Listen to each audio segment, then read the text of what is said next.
everybody. Thank you for joining us this evening down in the theater. As Patrice may have introduced, I can't recall if Patrice introduced me at the top, but if she didn't, my name is Tyler Morgenstern. I'm the Assistant Director of the Carsey-Wolf Center. It's my great pleasure to welcome you to the first screening of our winter season, and particularly to the first in our feature season, or our feature series, Revisiting the Classics this quarter.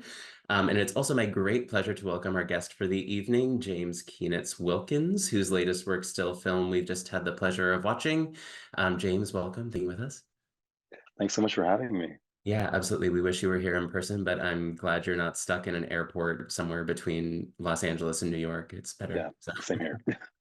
So, um, this is a film that we programmed, James, as we were discussing, under our Revisiting the Classics feature series, which it's such a contemporary film and it's so in conversation with contemporary issues, so it might seem a bit strange, but one of the things that drew us to it is that one of the things we wanted to do with this series is think critically about the idea of the classic and about cinematic memory and about how things enter canon, and once they enter canon, how filmmakers such as yourself return to them, adapt them through pastiche or through parody or through critique or through or remake or reboot or through any number of modes. So when I caught wind of Still Film, I thought it was such an exciting addition to the lineup. So I'm really, really thrilled to be kicking off the winter with this. I think it's such an interesting, we were talking before we jumped on screen, that it, in a lot of ways, has so many ties directly and indirectly to the rest of the films we're presenting throughout the rest of the quarter. So it's a nice preface and sort of framing device for the rest of what's to come.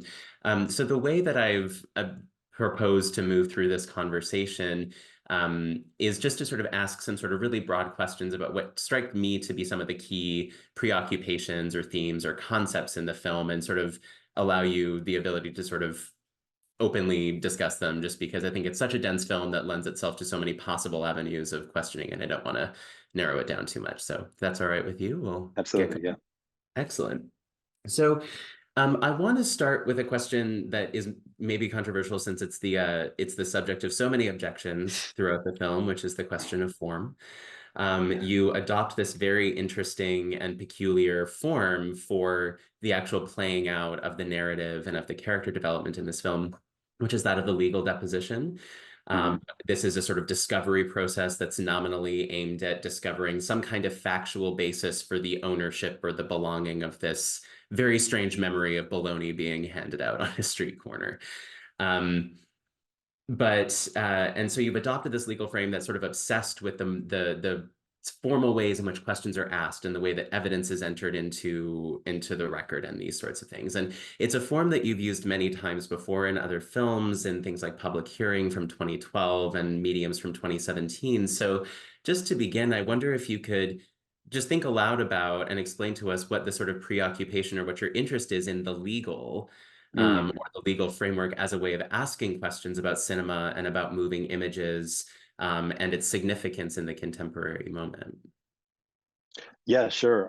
And thank you for, actually, I will say off the bat, for identifying this accurately as being based on a deposition structure, a deposition being distinct from a trial. I don't really mind, because I love it when people write about the movie, but it has to some degree erroneously been written about as a trial movie. A deposition precedes a trial, and I think is fairly obvious now, maybe to all of you who have just watched it, a process of discovering evidence that may or may not be used within a trial. And what really interested me about a deposition in particular is that there's kind of no authority. There's no like boss. There's no judge. It seems like a trial, but a judge is absent. So there's no right or wrong. Excuse me.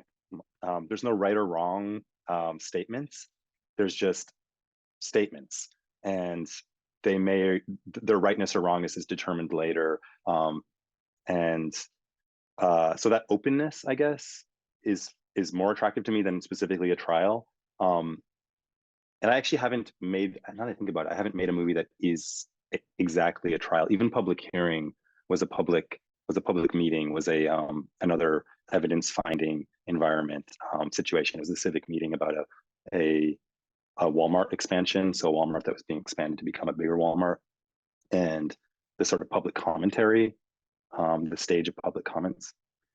And so, yeah, not having an authority, I guess. And maybe my relationship to authority as well. I grew up, my parents are lawyers, and so I grew up with this kind of argumentation constantly. And I traffic in it in a way, but at the same time, I sort of have an allergy to it as well. And so maybe I'm always looking for like a way to engage in it without actually fully engaging it. Right.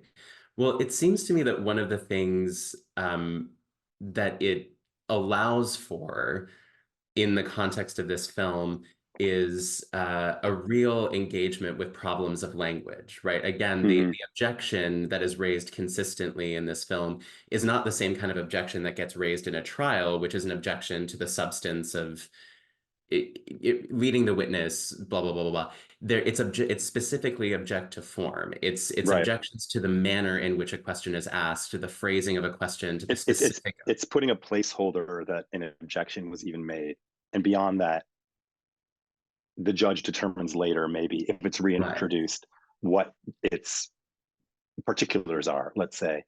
So the purpose for the lawyer is basically to say, like, I just don't like what was said, right. or I want to bookmark that this was, I want to bookmark that I want to come back to this, basically. I see. And yeah, and so, and actually objection, it's funny because like in a deposition there's actually less objections that you can, like, sort of in a sense effectively introduce, and so objective form becomes the dominant one because it's the broadest. It's just Mhm. saying I've pinned this as being problematic.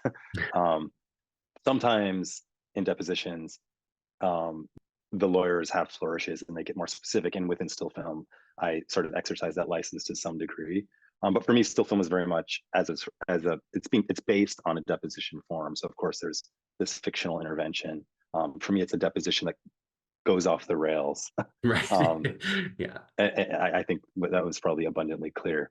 Right. Yeah. I mean, it was very interesting to me the way that the objection to form is so repeated, so consistent, and then does evolve as the film proceeds to be object to narrative, object to fantasy, Yeah. which raises a whole set of questions in itself, which maybe I'll put a bookmark in for myself and return to later in our conversation. But I did want to ask a question really about your use of language, because if the object to form is really about a way of sort of flagging or pinning an opposition to something problematic. Boy, are there problematic things in this film, Yeah. simply because language is so, even in the context of a legal deposition where language matters so much, what you say matters so much, what gets entered into evidence is significant.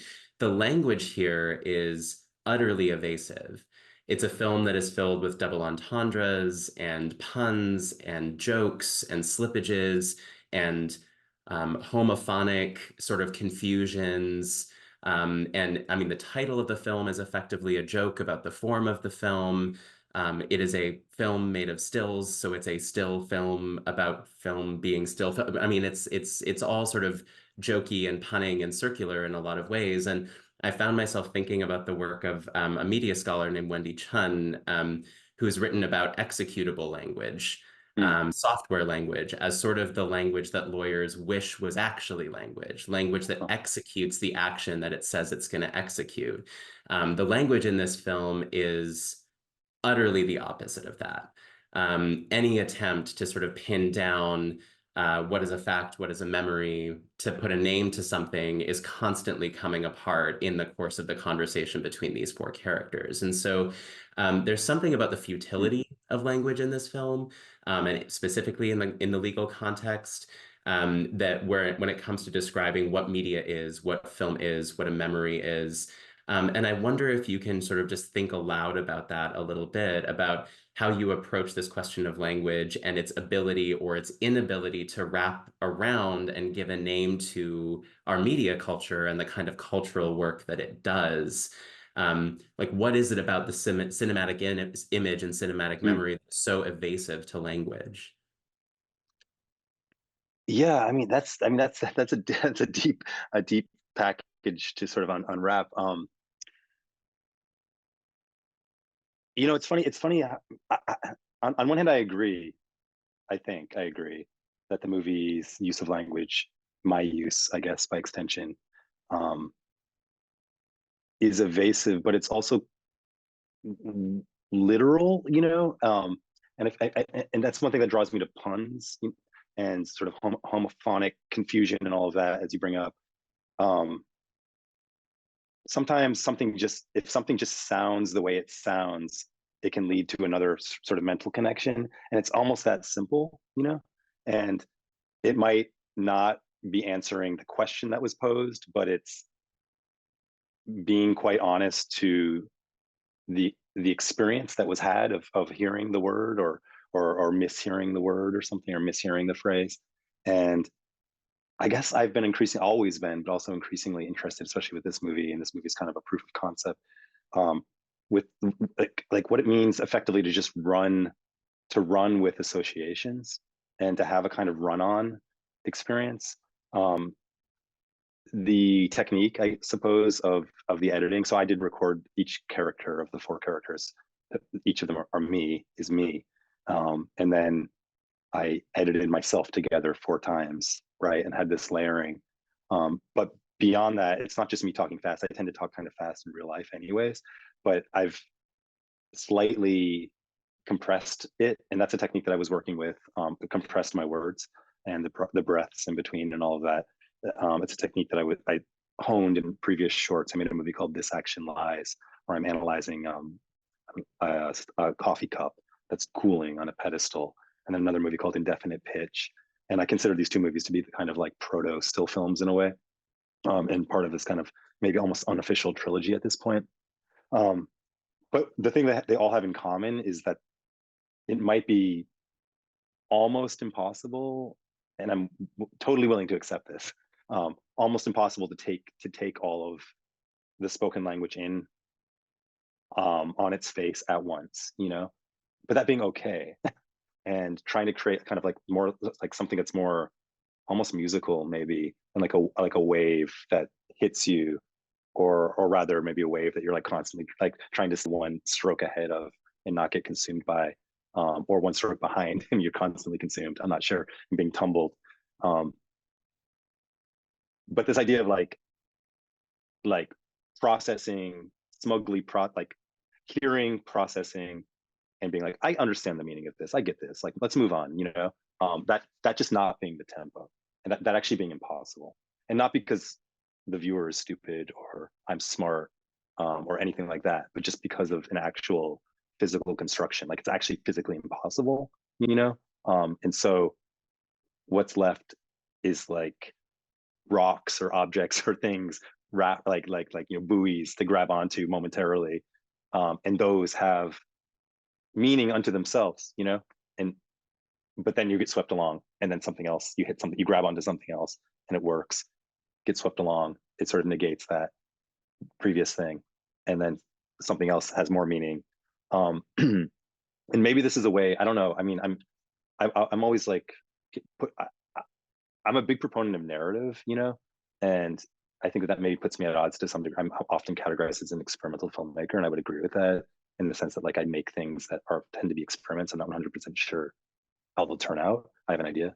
But one thing I feel like that's not that associated with experimental filmmakers is a real commitment to kind of beginning, middle, end narrativizing, and I am committed in that way. Like I feel like still film does follow an arc, and it's a 72-minute feature. It has this natural progression, but it's also like laterally sort of spastic as well. And I kind of want to have it both ways. It's like, how do you have a forward pushing narrative that also allows you to kind of move where you want to move and lock into associations, and they're not necessarily being like a right or wrong type of experience to have, Right. And that seems to, that not being the tempo, that kind of impossibility of prizing out the sort of tempo of the dialogue necessarily seems to fit really well with your interest in the deposition as also a place where there is this sort of there's no judge, there's no central authority, simply because in the tempo of the dialogue, it's extremely difficult to tell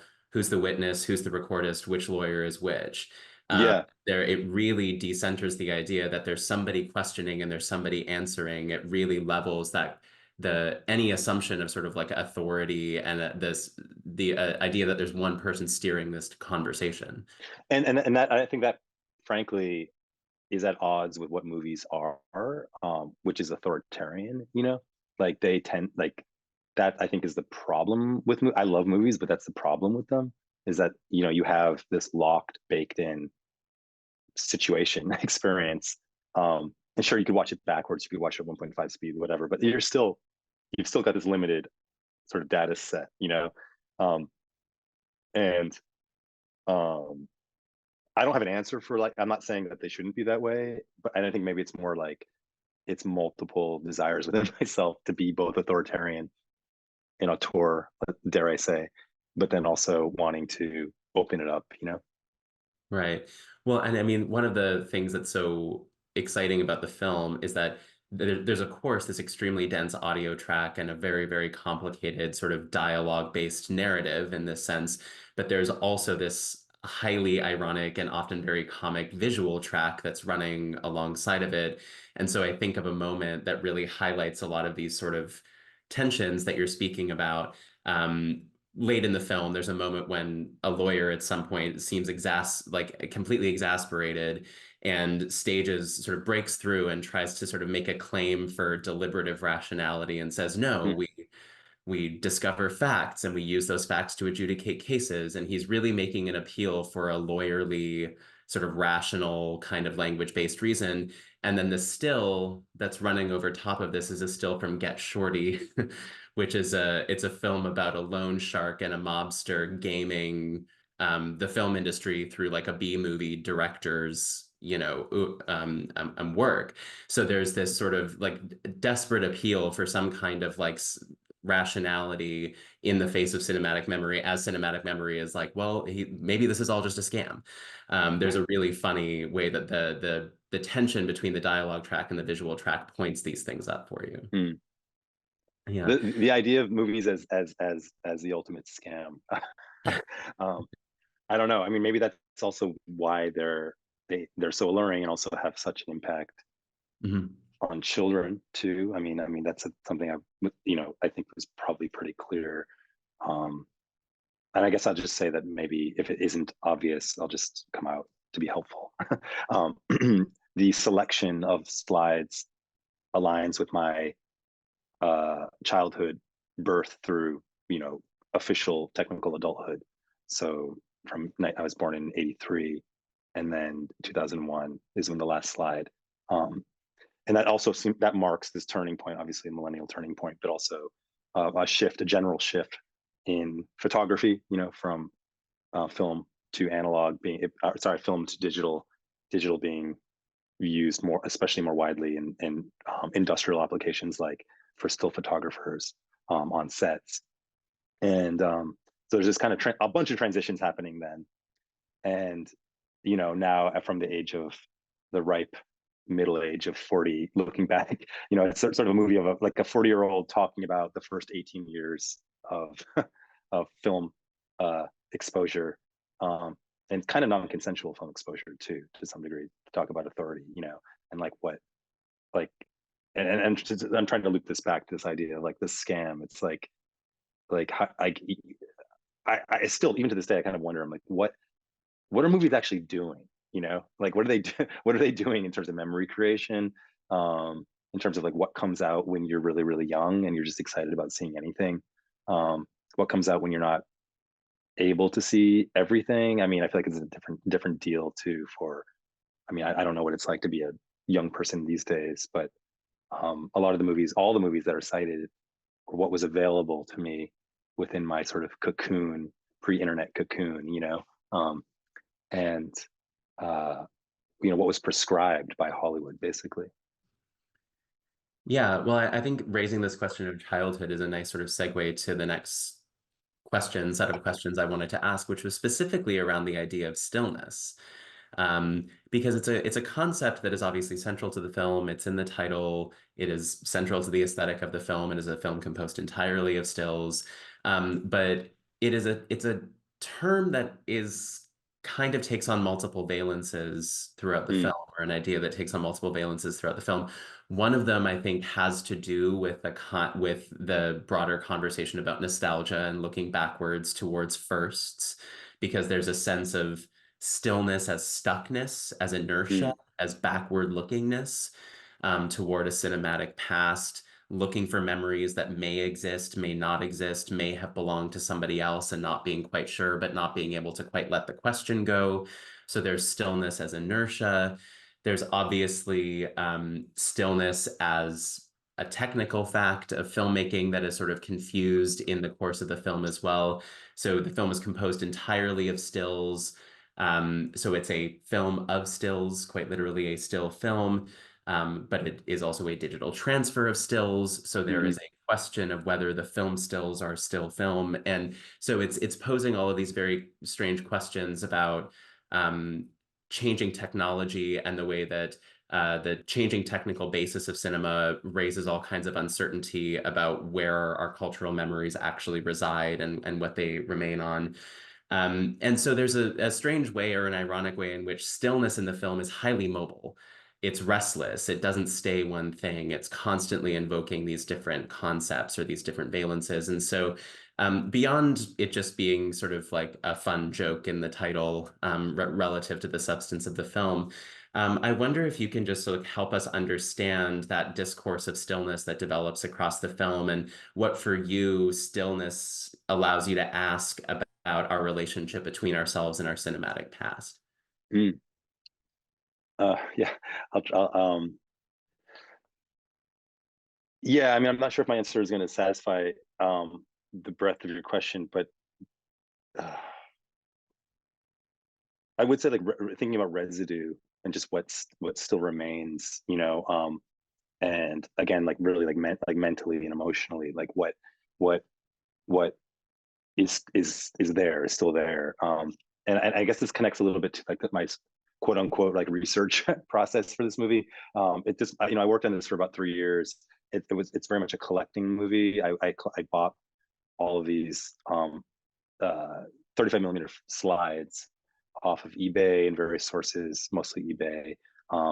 Not 100% knowing initially that I would turn it into this movie, but then at a certain point realizing that I would, and writing in response to the collecting process.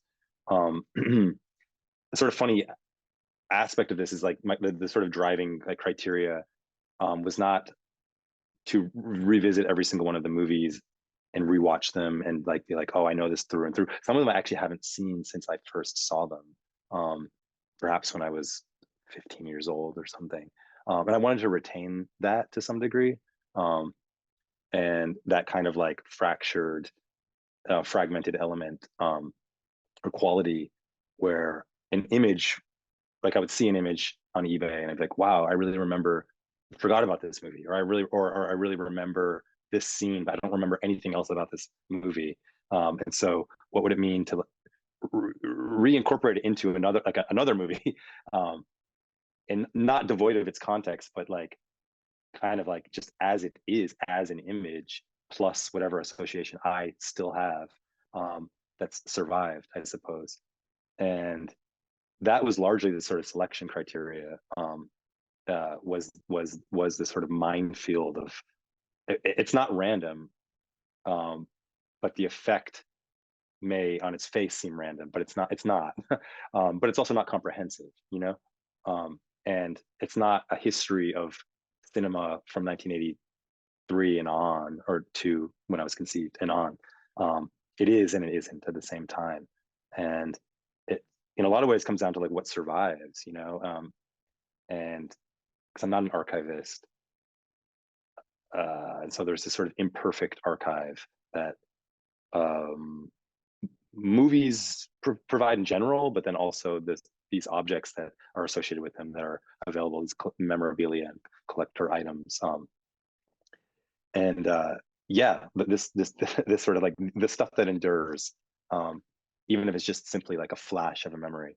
Like, for instance, I actually have, I don't know, maybe I'm not sure how this is going to show up on Zoom, but just thought I'd pull this out for fun. Like this was used in the movie. Oh, okay. Right. So this is from Dick Oh, Tracy. right. Yeah, from Dick Okay. Tracy. But I remember this image. This image. This is probably one of the guiding image. I remember this image from when I was 5 years old. Like that image, I so strongly, like that specific image. And I was very, very, very pleased, to, to put it lightly, to find, as it's stated in the movie, my 5-year-old memory for sale online. um, and maybe in a sense, all of our memories are online and for sale. We just haven't yet found the listing. And there's something both like very perverse about that, but also kind of like um, freeing and enlightening in a way too, I suppose. Um, That you could to be find like, a way to oh, recover it. yeah, yeah, like recovery is possible. We know it's not, but that it seems possible. And the movies, Right. I feel like that's the promise.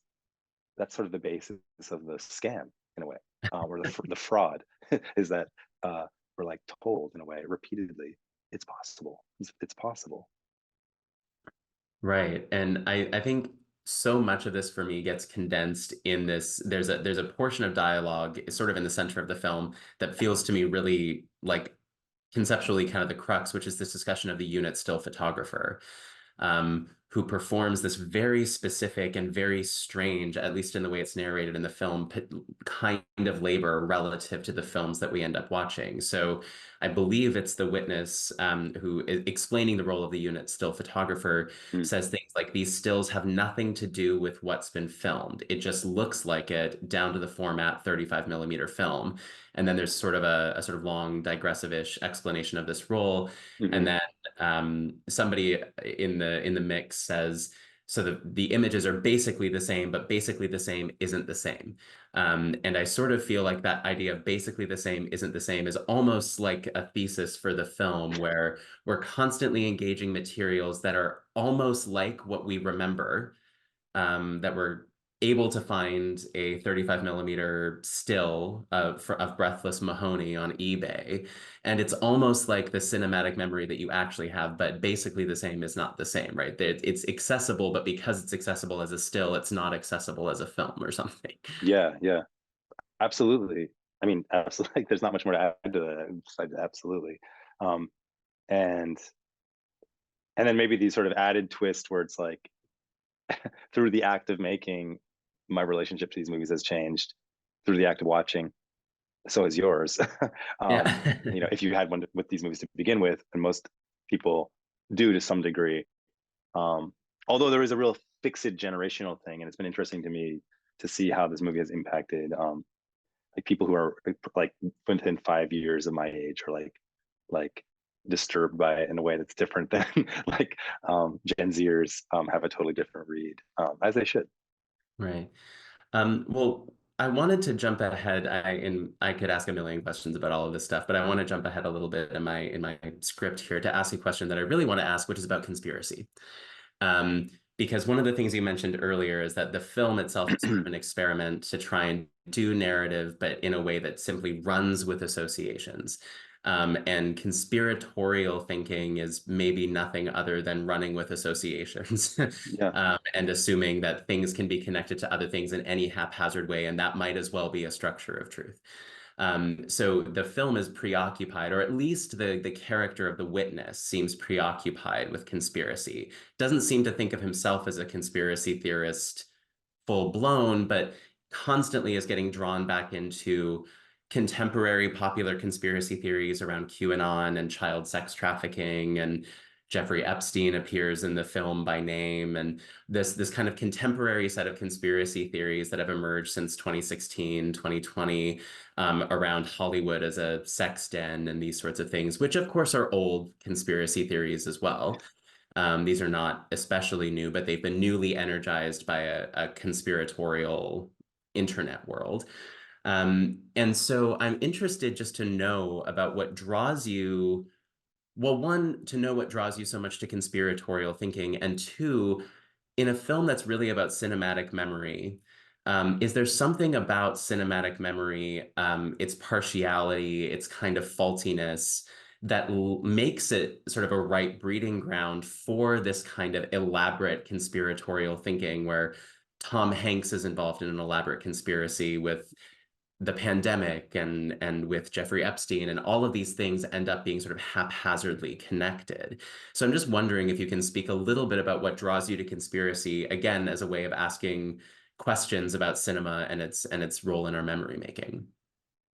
I mean, I would say unquestionably, cinema's at the basis. Like, I feel like it's the formative, just sort of material for it's like the training grounds for the sort of, you know, aspiring conspiracy theorist. Um, Especially the more distanced one is from the site of its making, you know, being like people who just aren't affiliated at all with Hollywood, who then have this, it create, you know, this idea of like the parasocial relationship, you know, where you have a one-sided relationship with like a celebrity that you are aware of or see, and you feel like they're, you know them, um, but you don't, of course, if you don't know them, you don't know them. And I think what really confuses things, and this is just, I'm not saying anything new, um, are the plots that surround them, which are the plots of movies and the many movies that they're in, and the natural confusion. I feel like no matter how intelligent one is, if you are an emotional being, you know, there's something weirdly persuasive about seeing, you know, you see an actor in a movie playing a bad guy and then a good guy and then whomever, and and bits and pieces of that plot is still from that movie still kind of sticks like a burr, and you don't, you know, maybe you are trying, you try not to account for that residue, or maybe that's the point, is that, and that's the way this Hollywood star system works too, right? Is that Tom Hanks has a gloss about him that he carries from movie to movie. That's what makes him marketable as a good guy, because we've seen him already as a good guy a million times.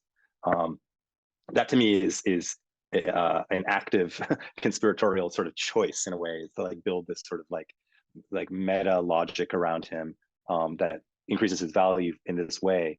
And it doesn't take much imagination, I think, to like flip it, or to be like, wait a second, this has been like too consistent. Or as we've seen, you know, with certain characters like Kevin Spacey or whomever, like some of these people that have fallen from grace in the recent years. That's and again, I agree with you. It's like nothing new. You know, you have like what's his name, like Fatty Arbuckle or something. You know, I mean, they all, like, you go back to like Kenneth Anger's like Hollywood Babylon. I mean, there's always been like Hollywood people are people too. People are people. But I think it's when you have this like magnifying glass and parasocial magnifying glass on people who are also characters, and there's not actually a real consistency except for a market consistency between like the types of roles that they play. You know, we're sort of asked to believe in them as real people, but then asked to believe in them as these infinite other types of people with infinite values, I would say, and behaviors that might contradict each other. And I just think that that's like emotionally confusing. I'm not trying to say like I'm present myself as some sort of emotionally stunted, like I'm unable to watch a movie without like taking it personally, but maybe I am unable. I don't know. Maybe it's all coming to a head.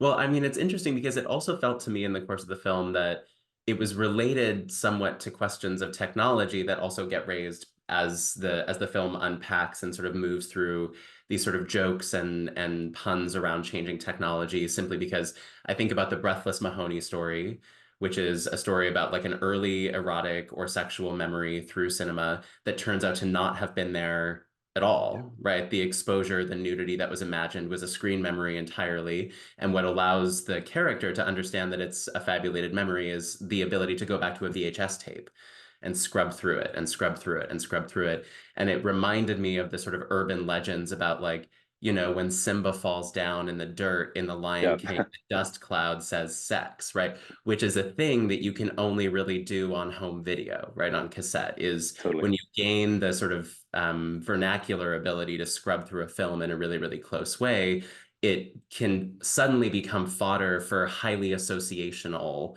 and kind of conspiratorial kinds of thinking. It suddenly makes a film a series of keys and codes and these kinds of things. Yeah, for sure. Absolutely. Um, and the act itself is a sort of like incantation or something too, you know, like this, um, it really, you know, committed to the act of scrubbing, of finding, of locating, of hunting. Um, and yeah, but I do feel though the conspiratorial logic, like, um, you know, it is the language of our time, you know, and I feel like this is why we're dealing with this like AI. Everyone's freaking out about AI and stuff, which I think is like actually nothing to be worried about, but that's a whole nother conversation. But it's sort of like the de rigueur kind of panic of our moment. Um, and and it has to do with this like like we just can't trace the source. Like, so everything's the source if nothing's the source, or you can't trace the source. Like, everything must be believed if you can't believe anything, kind of thing. Like, where do we go? Like, how extreme do we go in either direction? Um, It's uh, funny you say that, and I remember a line from Krakauer. Krakauer talks about fascist belief as being about a refusal to believe anything and a preparedness to believe anything, or something like that. I know Patrice is oh, down in the interesting. theater correcting my Krakauer right now because she would know better. But it's funny, like, I mean, in a moment that's often compared to that, Weimar, like, pre-fascist moment, that also becomes sort of like a ready to hand way of explaining our common sense, right? Can't believe anything, Yeah, so believe everything, right? totally. It's all equal. It's all on the same plane. I mean, one. I mean, I guess I'll say this here. Um, I reveal some of my secrets. Before I actually was going to title the movie "Still Film," which it became clear that was a very obvious title to give it, and I do take titles very, very, very seriously. If I struggle with the title, I begin to question the value of the entire movie, to be honest. But I was debating to some degree, using the word "thin," um, which doesn't have quite the same ring to it. But thinking about this idea of the thinness, the actual sort of millimeter like thinness, physical thinness of celluloid, um, and also just layering of information. And there's this process called like thin film deposition. There's a kind of pun that happens there, but the thinness of information being something that where it's sort of cited a little bit in the movie, but you can go horizontally in any like in infinitely, but still be very, very, very, very insubstantial in terms of depth. And so everything's equal, but sort of valueless, when you dig into it. Yeah, there's a couple of lines where I believe it's a lawyer accusing the witness of swimming in a thin, sticky film and Yes. treading an ocean miles wide and millimeters deep, which is perhaps what film is. Anyways, I'm cognizant of time, and I do want to open to any potential questions from down in our theater, but I am going to ask one final question just before we open it up. And it is sort of a broad question or a strange question, but it's a question really about like what this film is. Um, it raises all kinds of questions about what film is. But I found that one of the most interesting things about working with it and programming it was the way that the film, outside of what we see on screen, activates a whole set of really interesting problems and questions in the course of programming it. So typically when we program a film here at Carsey, what we will do is we will request a DCP that arrives and we load it onto the projector, and then we go to you and we say, do you have an electronic press kit with promotional photos that we can use to promote the screening and so forth? And you graciously oblige, and you send me an EPK for your film, still film, and what shows up is a series of stills from other films. And it poses a really interesting problem about like, how do I actually represent this film as something distinct from the films of which it's comprised, Yeah. whether on social media or whether in promotional materials or anything like that. It becomes a real representational problem that I think is interesting, and it points to the way that the film is activating a series of things in the actual mechanics of film programming and exhibition, and promotion outside of what we're actually seeing in the theater. And so it struck me that while we might see this as part of a body of experimental film work, that it also seems in conversation with other art practices, Mm. institutional critique, and happenings, and whoop, that's my timer, and performance art and other forms of art practice that are about activating relationships and actions and happenings around the text and having that be a part of the work. And so I guess my final question for you is sort of, is still film a film? Is it a work of performance art? Is it screen art? How are you approaching the work that the film does on screen and also in the space around it? That's a lovely question. Thank you for asking it. And I haven't been asked that before. And I think it's actually really astute and important to what I'm trying to do. And I'm really, really committed to making movies, and I do. It is. I mean, okay. Let's knock the word film out for a minute, because what is film? But I actually prefer the term movies. Yes, I mean, for me, it is a movie. It is a movie that's meant to be distributed the way you're seeing it. Ideally in a theater with an audience, maybe a discussion after, like we're doing now, with a beginning and end.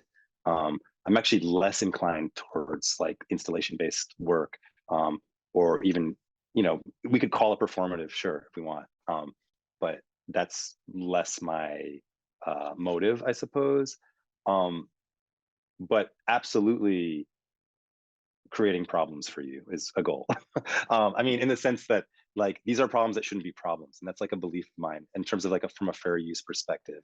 Um, I would argue in court tomorrow if I had to. Maybe I will at some point. Probably not, because I don't think anybody really cares enough. But that it's a fair use usage of these objects, and they are objects because they become objects. First, I mean, film movies themselves become objects. I think once they're distributed, they become memory-based objects. But then also uh, the detritus that's for sale, as we said earlier, it is and it isn't from the movie. It does and does not have a relationship, and it begins to take on other associations. You know, when you pay, I mean, this starts to play into like what the questions of like trademark law, like when you buy a can of Coca-Cola, does Coke own the trademark on the can that you bought, and how much of it does it own? Can you then go make a movie where you're drinking a can of Coke, and you see the can that you bought for $1 or $1.25? Now you can't represent that in your own movie that you've spent all your money making. There's like all of these issues about representation that I've thought about for a very long time, and I don't have any distinct like final answers because they're basically kind of arbitrary, because it's like the legal system actually is at the end of the day kind of about just the sort of common sense. Like people just sort of decide things that work for a while until they're not, they don't work anymore. Like last thing I'll say is, the song Happy Birthday, this is kind of a little bit of a tangent, but for the longest time, there was a group of people who claimed ownership to the legal rights for the song, the composition of the song Happy Birthday. And they made like $1 million or multiple millions over like many decades, commanding royalties whenever it would show up in a movie. Someone would sing Happy Birthday. I'd sing Happy Birthday to you, Tyler, and like suddenly like be in a movie and we'd have to pay rights to these people. And then that was contested. I think Steve James, the documentary filmmaker, was part of this group that 15 or 20 years ago tried to challenged it, and I think he used it in Hoop Dreams. And then it turns out that these people had no right to do this according to like today's logic, and had been bamboozling people of money for decades, because they just made a claim that they owned something that belongs to all of us. And part of fair use too is assessing whether something is in competition with the bigger thing. And there's no way that still film is in competition with any of the movies you're going to show next week or the week after or whatever. Don't sell yourself short. They relate, but it's part of a conversation. And so like, I'm really interested in making movies that are part of a conversation. And that's my goal at the end of the day. Thank you so much for joining us. I'm so delighted that we were able to bring this film to UCSB, and I spent a lot of time this holiday watching this, and I loved it every time, even though it made my head spin. So thank you so much for sharing it with us. Thank you for joining us, albeit virtually. I do hope that we get to bring you out here in person sometime in the future for another of your works. But it's been a delight to chat with you. So thank you so much for your time. Likewise. Thanks so much for having me. Thanks everyone for checking the movie out, and enjoy what's coming the next month or two. All right. Thanks, James, so much. Have Thanks, a good Tyler. night. Okay. Bye.